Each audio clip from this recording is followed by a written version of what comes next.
नमस्कार दोस्तों, बहुत स्वागत है आप सभी का वीके न्यूज पर। मैं हूं आपके साथ चेतन पाठक। यमुना एक्सप्रेसवे पर एक लाल सूटकेस में एक लड़की की लाश मिलती है। जिस व्यक्ति ने पुलिस को यह सूचना दी थी उसने ये कहा था कि एक सूटकेस है लाल कलर का, यमुना एक्सप्रेसवे पे पड़ा हुआ मिला है और उसमें से खून रिस रहा है। पुलिस जब वहां पहुंचती है तो वहां एक लड़की की लाश मिलती है।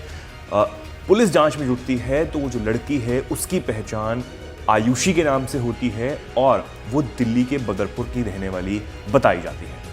मामला आगे बढ़ता है तो पुलिस को यह सूचना मिलती है कि उसके पिता ने ही आयुषी की गोली मारकर हत्या कर दी थी। और इसमें खास बात यह है कि उसकी लाश को सूटकेस में पैक करने के लिए आयुषी की मां ने भी मदद की थी। और साथ ही साथ जब यह सब घटना हुई, जब उसके पिता ने उसे गोली मारी, उस वक्त आयुषी के बूढ़े दादा दादी भी ये सब देख रहे थे।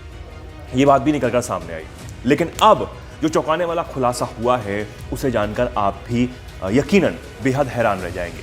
दरअसल आयुषी की जो हत्या की गई वो उसके पिता के द्वारा की गई गोली मारकर। लेकिन अब आयुषी की पोस्टमार्टम रिपोर्ट सामने आ गई है और पोस्टमार्टम रिपोर्ट में बेहद चौंकाने वाले खुलासे सामने आए। दरअसल आयुषी की पोस्टमार्टम रिपोर्ट में यह सामने आया है कि आयुषी प्रेग्नेंट थी ही नहीं। जी हां, यानी जिस गुस्से में आकर आयुषी के पिता नितेश यादव ने उसे गोली मारी है, ऐसा कुछ था ही नहीं, वो सब झूठ निकला है। और अब इसके बाद नितेश यादव को अपने किए पर भारी पछतावा हो रहा है। दरअसल 17 नवंबर को ये सब हुआ है। 17 नवंबर को आयुषी अपने पिता से पास आती है और वो उनसे झगड़ा करती है। वो कहती है कि उसने अपने प्रेमी, जिसका नाम छात्रपाल गुज्जर है, उससे आर्य समाज मंदिर में शादी कर ली।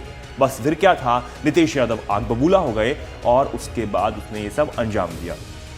लेकिन उससे पहले आयुषी ने अपने पिता को यह भी बताया और दबाव बनाने की कोशिश की कि पहले तो छात्रपाल से उसने शादी कर ली है और उसके बाद यह भी कह दिया कि वो प्रेग्नेंट है, यानी गर्भवती भी है। ये बात आयुषी ने अपने पिता से कही थी, अपने परिवार वालों से कही थी, ताकि वो दबाव में आए और उसकी शादी उसके प्रेमी छात्रपाल से करवा दें और उनके साथ वो खुशी से रह सके। ये बात उसने कही।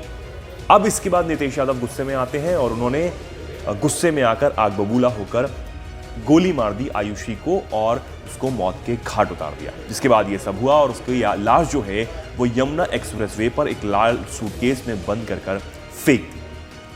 अब नितेश यादव है, उनको अपने किए पर बहुत पछतावा हो रहा है, क्योंकि जो आयुषी है उसने झूठ बोला था, दबाव बनाने की कोशिश वो कर रही थी ये सब करके, ताकि वो अपने जो प्रेमी है छात्रपाल के साथ रह सके। ये पूरा मामला है। अब आप क्या कुछ कहना चाहते हैं इस खबर पर, हमें कमेंट सेक्शन में बताना बिल्कुल ना भूलें और ऐसी ही तमाम खबरों को जानने के लिए जुड़े रहें वीके न्यूज के साथ। वीके न्यूज उत्तर प्रदेश उत्तराखंड, सच का सारथी।